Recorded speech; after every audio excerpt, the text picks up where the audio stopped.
오늘은 제 사랑 5번째, 고난의 삶을 사심 2번째, 죄인들과 함께 하심 이란 제목으로 함께 은혜를 나누고자 합니다.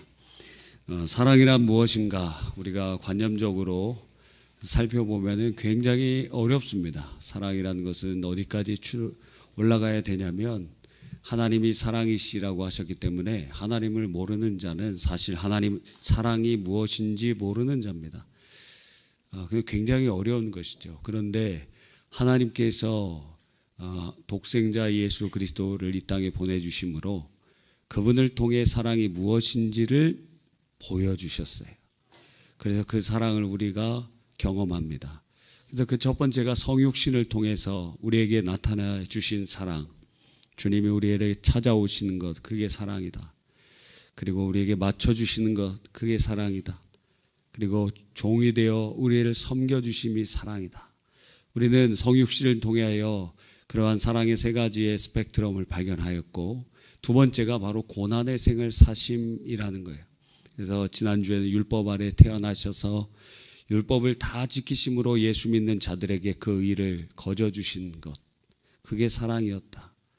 본인은 모든 것을 다 지키시되 마치 부모가 자녀에게 조건 없이 무엇인가 주고 싶어하는 마음처럼 그것이 사랑임을 우리에게 알려주셨습니다. 오늘은 예수님께서 죄인들과 함께 하시는 것을 보면서 그게 사랑이다 하는 것을 말씀드리려고 하는 것입니다. 예수님께서는 사실 죄인과 함께 있으실 수가 없어요. 존재론적으로. 왜냐하면 예수님께서는 신성을 따라서는 참 하나님이셨기 때문에 그렇습니다. 참 하나님은 공의로우신 분이시기 때문에 죄인에 대하여 심판하시고 멸하실 수밖에 없으신 분이십니다. 그러므로 주님의 임재가 나타나는 곳마다 사람들은 두려워 떨었고 죽음의 공포를 느끼게 되고 엎드려질 수밖에 없었습니다. 그래서 예수님이 죄인들과 함께 있을 수가 없어요. 그런데 예수님께서 이 땅에 사람의 모습으로 그 종의 형체로 이 땅에 오시면서 주님께서 오늘 본문에 보니까 바리새인의 서기관들이 예수께서 죄인 및 세리들과 함께 잡수시는 것을 보시고 함께 계실 수 없는 그분이 죄인들과 함께 계시는 모습이 바리새인들의 눈에 들어오게 되었던 것입니다. 레위가 주님의 부르심을 받고 자기 집으로 초청한 장면인데 거기에 죄인들과 세리들도 많이 있었던 것입니다. 그래서 주님이 죄인들과 함께 하시는 것은 그 자체로 하나님의 공의로운 속성에 충돌되는 일이었습니다. 그러나 동시에 하나님께서 사랑하셨기 때문에 그것을 뚫고 그들을 받아주시고 함께 하시는 것을 보는 것입니다. 요한복음 3장 17절에 하나님이 그 아들을 세상에 보내신 것은 세상을 심판하려 하심이 아니요 그로 말미암아 세상이 구원을 받게 하려 하심이라. 하나님의 말씀을 가지고 있었던 바리새인과 서기관들이 오히려 그 죄인이고 그리고 보잘것없이 보이는 사람들, 병자들 뭐 다 차별했어요. 차별하고 벽을 세우고 분리하고 그랬더니 생명의 말씀이 증거되지 않았습니다. 주님께서 오셔서 그들과 함께 하심으로 죄인들이 의인 되게 만드시고 병자들을 고치시고 귀신에 눌린 자를 자유케 하시며 그들을 구원하시는 하나님의 역사를 이루어 가시는 것입니다.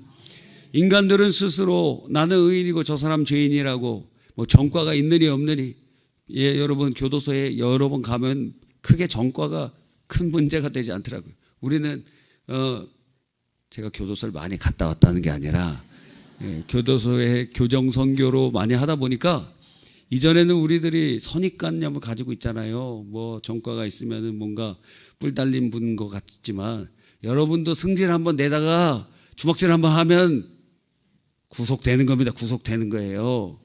교통사고 나갖고 인사사고 나면 구속되는 거예요. 그냥 옆집이랑 싸워갖고 그냥 하고 싶은 말 다 하면 모독죄로 끌려가요. 모독죄로 여러분.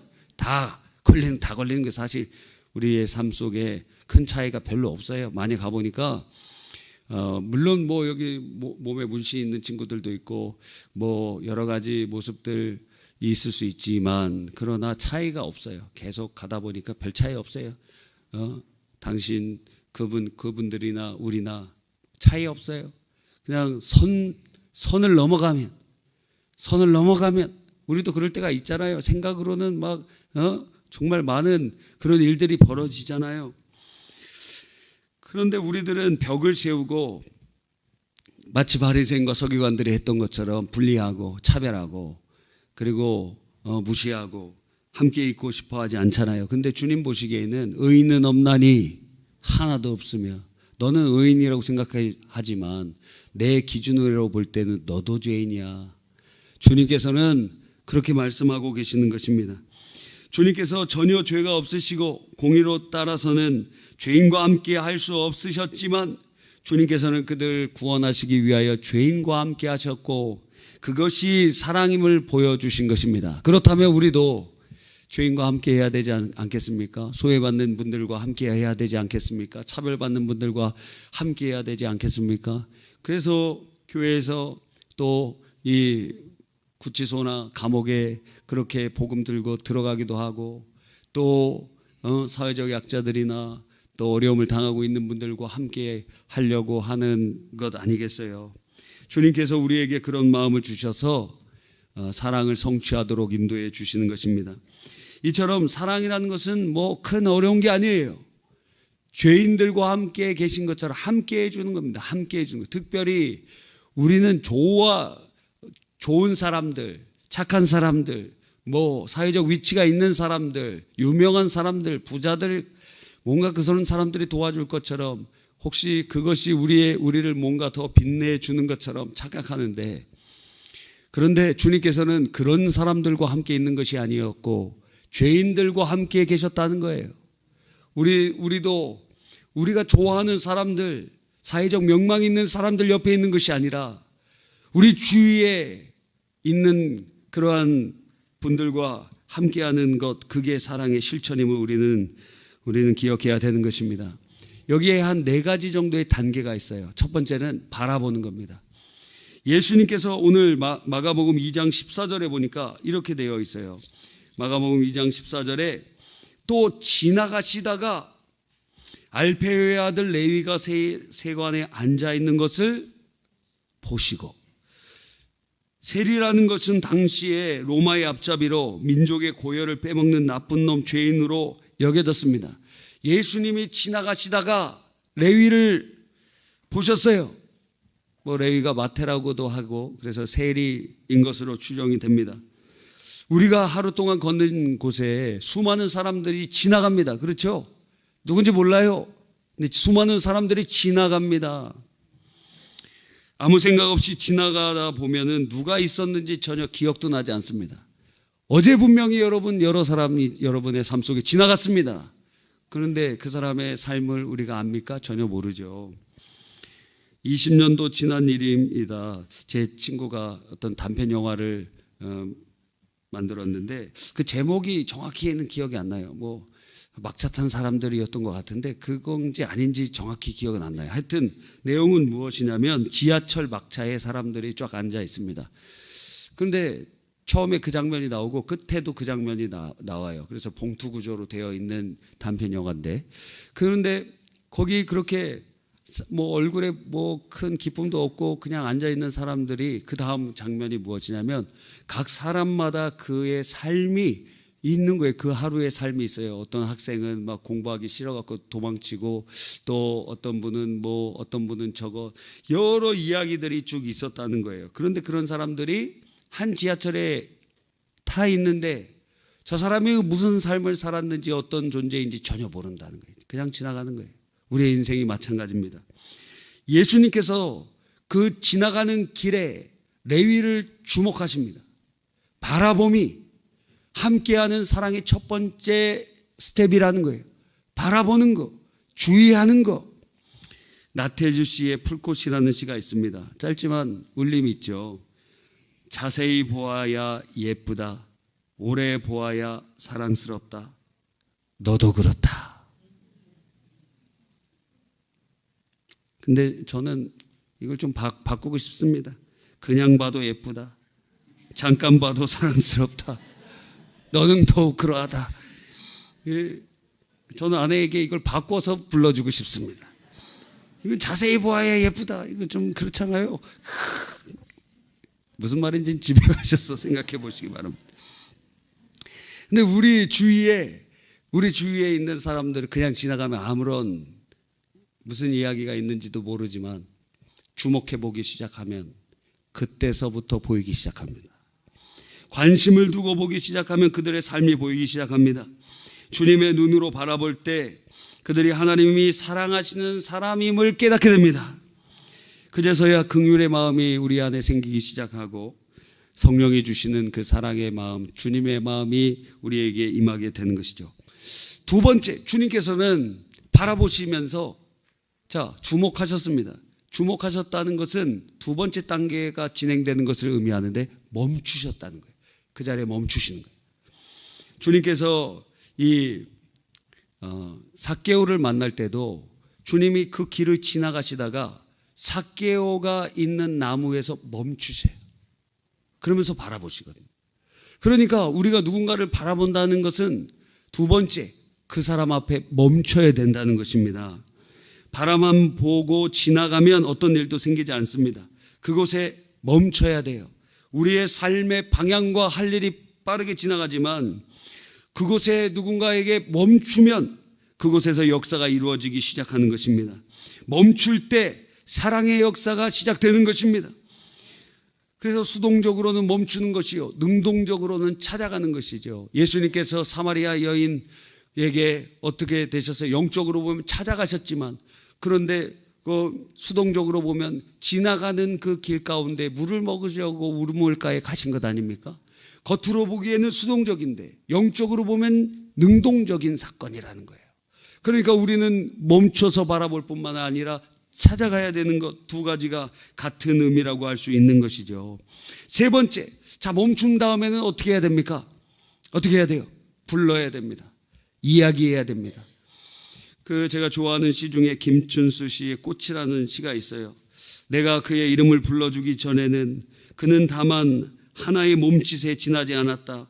내가 그의 이름을 불러주었을 때 그는 나에게로 와서 꽃이 되었다. 불러줄 때 꽃이 되었다는 거예요. 불러줄 때. 그러니까 우리가 그분과 이제는 이야기가 할 때 연결이 일어나고 커뮤니케이션이 일어나고 접촉이 일어나고 생명의 역사가 흘러가기 시작하는 것입니다. 성경에 보면 이런 일은 주님이 아주 독특하게 자주 하시는 일이죠. 40살의 살인자가 되었던 모세를 80세에 주님이 부르시는데 모세야 모세야 하고 부르세요. 어린 사무엘, 엄마가 서원해갖고 자기의 의사와 상관없이 사역자가 되어서 어릴 때로부터 성전에서 수종자가 되어 있는데 하나님 몰라요. 하나님 몰라. 모르는 애인데 그냥 이렇게 하라 그러니까 하고, 근데 어느 날 밤에 주님께서 사무엘에게 찾아오셔서 4번이나 사무엘아 하고 부르시는 것을 우리는 보는 것입니다. 여러분, 주님이 부르실 때 그곳에 아무것도 아닌 몸짓이 꽃으로 변하듯이 전혀 아무것도 아니었던 우리의 삶 속에 전혀 한 부분에 어떤 부분도 차지하지 못했던 사람들이 이제는 그의 이름을 부를 때 어떤 역사가 일어나요? 이제는 우리와 연결이 되고 우리는 은혜의 통로가 되고 하나님의 역사가 일어나게 되는 줄 믿으시기 바랍니다.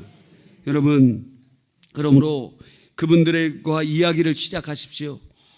우리가 함께 연합해서 사역했던 이 Pray for You라는 단체가 있어요.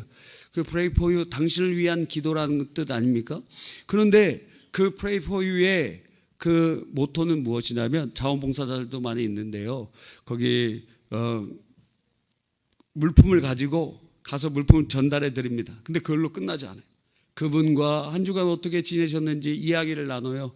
요즘 더우신데 좀 어떻게 지내세요? 아프신 데는 없으세요? 하면서 일주일 동안 한 번도 얘기도 못하실 그런 분들, 쪽방촌에서 거하시면서 굉장히 어렵게 사시고 있는 고립된 그러한 삶을 사신 분들 지금도 많거든요. 그런 곳에 찾아가서 혹은 노숙하는 분들에게 찾아가서 얘기를 하는 거예요. 이야기를 하는 거예요. 이야기를 하고 마지막에 헤어질 때 함께 기도해 주는 거예요. 그래서 많은 사람들에게 그렇게 하기보다 하루에 몇 명을 정해서 그렇게 교제를 나누고 그렇게 섬기고 하는 것입니다. 이야기를 하는 것, 사실 우리는 말도 함께 하고 싶지 않죠. 예, 이상한 독특한 사람들, 죄인들 말도 같이 하고 싶지 않잖아요. 그렇죠? 말도 하고 싶지 않잖아요. 여러분은 말을 많이 하고 싶으신 것 같습니다. 말도 하고 싶지 않아요. 그냥 여러분도 싸우면은 집에 있는 사람들이랑 말도 하고 싶지 않잖아요. 그렇잖아요. 말도 안 하잖아요. 말이 안 하면 보통 시험 들거나 문제 일으거나 싸우거나 하면 말을 안 하잖아요. 근데 이 말하는 게 굉장한 일이에요. 그게 바로 커넥션이 일어나요. 놀라운 교통이 일어나요. 그 말을 통해서 우리는 생명이 흘러가게 되는 것입니다. 그들의 삶을 물어보고 그들의 기도의 제목을 나누고 함께 기도하고 그리고 무엇보다 주의 사랑을 증거하는 것입니다. 물론 구제가 전도를 위하기 위하여 조건이 되는 건 아닙니다. 그 사람이 예수님 믿든지 믿지 않든지 우리가 함께하고 선을 베푸는 것은 항상 해야 되는 것이죠. 그럼에도 불구하고 우리는 한계가 있어요. 우리 안에 계신 주님께서 그들을 불러주실 때 그들은 변화되고 구원받고 생명을 얻고 기뻐하게 되는 것 아니겠습니까? 그래서 우리들은 그렇게 삶의 이야기를 하면서 마이 스토리, 나를 만나주신 주님의 이야기도 하고 그리고 주님의 그 이야기, 지저스 스토리, 우리는 그 이야기를 하는 것 아닙니까? 아주 간단하잖아요. 하나님은 당신을 사랑하시고 당신을 향한 놀라운 계획을 가지고 계십니다. 근데 여기다 또 당신이라 그러면 어떤 사람들 싫어해요. 내가 당신 막 이래요. 그럼 선생님이라고 그러시, 선생님. 그럼 내가 왜 니들 선생이야? 막 이러는 분도 있고. 그럼 뭐라 그럴까요? 님이요? 이럴까요? 하나님께서는 선생님을 사랑하시고 선생님을 향한 놀라운 계획을 가지고 계십니다. 그런데 죄로 인하여 하나님과의 관계가 끊어져서 하나님의 사랑과 그분의 놀라운 계획을 누리지 못하게 되었어요. 그 죄로 말미암아 죽고 지옥 갈 수밖에 없는 인생이 된 것이죠. 너무도 힘들고 불쌍한 우리의 모습이 되었습니다. 그러나 하나님께서 우리를 사랑하셔서 하나님의 독생자 예수님 이 땅에 보내주셨고 그분이 우리를 위하여 대신 십자가에서 죽으시고 부활하심으로 예수님을 믿기만 하면 죄를 용서해 주시고 그리고 우리에게 영생을 주시고 하나님의 자녀가 되도록 인도해 주신 것입니다. 그런데 이것을 지식적으로만 알면 아무런 소용이 없어요. 지금 마음 문을 열고 그 예수 그리스도를 영접하십시오. 영접하는 자 곧 그 이름을 믿는 자 하나님의 자녀가 되는 권세를 주셨다 하셨으니 지금 이 순간 마음으로 믿고 입으로 시인할 때 구원의 역사가 이르게 될 것입니다. 그래서 주님이 부르시는 은혜의 통로가 우리가 그들과 이야기를 할 때 우리의 입술을 통하여 복음이 증거되고 사랑의 언어들이 전가될 때 그들은 살아나고 생명을 얻고 기뻐하게 되는 것입니다. 마지막으로 네 번째 무엇이죠? 함께하는 거예요. 함께하는 것을 이제 네 가지로 풀어놓은 것입니다. 함께하는 것. 그게 무엇이에요? 식사하고 함께 그곳에 있습니다. 주님께서는 레위를 부르셨더니 레위가 그를 영접하여서 이제 주님께서 함께 그들과 모이시면서 식사하고 나누고 계시는 것을 이제 보는 것입니다. 그래서 16절에 보니까 어찌하여 세리 및 죄인들과 함께 먹는가? 먹는 것, 함께 식사하는 것. 여러분, 함께 하는 것의 네 번째 스텝이 바로 함께 식사하는 거예요. 주님 함께 식사 대접하고 싶지 않습니까? 그럼 여러분 주위에 지극히 작은 자라고 생각하시는 분들을 밥을 사주세요. 그리고 함께 해주세요. 그것이 바로 사랑의 실천이라고 할 수 있는 것입니다. 그래서 저는 이제 목사님이라고 성도님들이 얼마나 잘 대해 주시는지 몰라요. 참 황공하게 잘 여겨주세요. 여러 가지로 어제도 길을 가고 선교사님 이렇게 모시는데 어떤 권사님이 선교사님이랑 목사님 식사 대접하겠다고 하면서 그렇게 해주시더라고요. 여러분, 이렇게 여러분은 기본적으로 이 목회자와 이런 섬김의 마음이 있으시지만, 그런데 우리보다 좀 어렵고 힘들고 함께하고 싶지 않은 사람들, 죄인들, 밥 같이 먹고 싶지 않아요. 밥값은 줄 수 있는데 밥을 같이 먹고 싶진 않아. 그렇지 않아요? 예? 밥값 줄 수는 있어. 그런데 같이 먹을 수는 상당히 없다 이거예요. 왜? 그 밥을 같이 먹는다는 것은 같은 그 친구라는 의미를 보여주고 있거든요. 그래서 밥을 자주 먹으면 그런 사람을 뭐라 그래요? 식구라 그러는 거예요. 밥을 자주 먹으면. 그래서 밥을 자주 먹으면 가족이에요, 가족. 네. 여러분, 원래 유대교 정결법에 의하면 부정한 것이나 부정한 사람을 만지면 부정하게 됩니다. 그러니까 지금 죄인들과 함께 있고 죄인과 함께 식사하면은 원래 사람들은 어떻게 돼요? 부정해진다는 거예요. 그러니까 유대인들은 그러한 사람들이 함께 하잖아요. 그 대표적인 것이 레위기에 나와 있고 시편 1편에 복 있는 자는 악인의 꾀를 쫓지 아니하며 죄인들의 길에 서지 아니하며 오만한 자의 자리에 앉지 않는다. 왜? 부정해지니까. 그러니까 그들과는 아예 상종도 하지 않는다. 그들은 그렇게 생각하고 있었던 것입니다. 그런데 예수님은 어떻게 하셨어요? 그들과 함께 식탁 교제를 하고 계셨다는 거예요. 이게 도대체 무슨 말입니까? 그러면서 주님께서는 이렇게 말씀하십니다. 예? 우리가 이렇게 하는 것은 건강한 자에게는 의사가 쓸데없고 병든 자에게야 쓸데있느니라. 나는 의인을 부르러 온 것이 아니요 죄인을 부르러 왔노라. 주님께서 말씀하시면서 주님께서 고치시는 분, 회복시키시는 분이라는 것을 보여줘요. 누구를? 죄인을 회복시켜요. 죄인을 회복시킨다는 게 뭐예요? 죄인을 의인되게 만드신다는 거예요. 어떻게 죄인을 의인되게 만드실 수 있는 분은 누구예요? 하나님밖에 없으시다는 거예요. 그래서 예수님께서는 자신이 하나님 되심을 죄인들과 함께 계시면서 그들을 변화시키고 그들을 회복시키시며 그분이 신성을 따라서는 하나님이심을 증거하고 계시는 것입니다. 성경에 보면 하나님이 임재하신 곳에 부정이 정결케 되고 그곳이 거룩게 되고 하나님이 임재하는 곳에는 거룩의 역사가 일어나게 되는데 예수님이 죄인들과 함께 계시니 예수님이 부정하신 분으로 바뀐 것이 아니라 부정했던 죄인들이 의인이 되고 변화가 되고 구원이 되고 역사가 일어나게 되는 것입니다. 여러분, 그런데 그 예수님이 성령으로 부활승천하신 예수님께서 성령을 우리에게 보내주셔서 성령으로 우리와 함께 계시는 것이에요. 그래서 교회를 가리켜서 뭐라고 표현하느냐?